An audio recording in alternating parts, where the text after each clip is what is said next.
So you got to have this poster. You have to have non-discriminatory advertising. I'll talk more about that in a minute.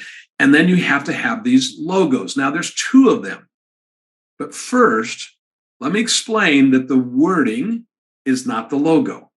That doghouse, I like to call it, is not the logo. It's both. So we've got the little house with the two bars inside and the wording, equal housing opportunity or equal housing lender. That is the logo. It's not one without the other. So we have to have the complete logo. So if you just put the house, if you just put the words, you're not okay. It's a violation, if you will.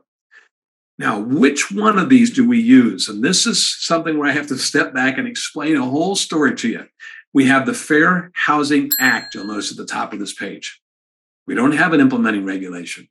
This is an old act where normally truth in lending or truth in savings or these other things, they all got handed to a regulator. In the old days, it was the Federal Reserve, and the Federal Reserve had the interpretation authority, and they would write a regulation that says, here's how we want you to do this to comply with that law, that act.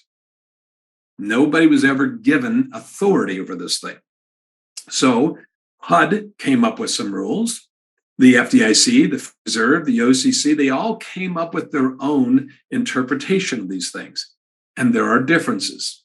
So the Fair Housing Act requirements you'll see there in letter B depends on who it is that is requiring this. But the big deal here is that we're talking about the promotion of home loans, and we're doing that kind of like Reg B in a sense from a fair lending standpoint. We're not illegally discriminated. And I listed there for you, like age, race, sex, etc. Those are things that we're not going to consider. Now, B1, if it's a print or an advertisement that I can see, television, internet, etc., then we're going to have this logo visible.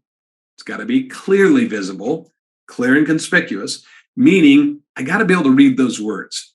I often see these houses get shrunk way down and I cannot read the wording underneath. That's not okay. It's supposed to be big enough that it's clear and conspicuous.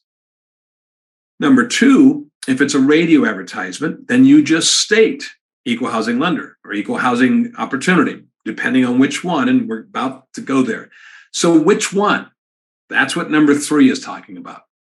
So every regulator decided what they wanted. And you'll notice the first one, if you're an OCC, if you're a national bank, that you do not even have to have this anymore.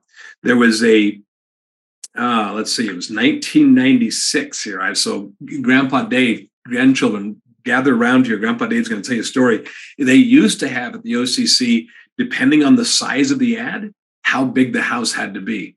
And in 1996, May 1st of 96, they eliminated this requirement. It was called Part 109.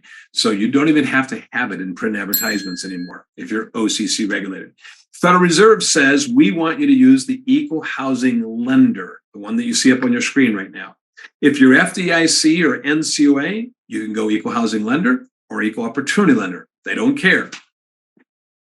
So imagine if a Federal Reserve Bank puts up equal housing opportunity, big deal? Probably not. But technically, their regulation says that that's what they have to have.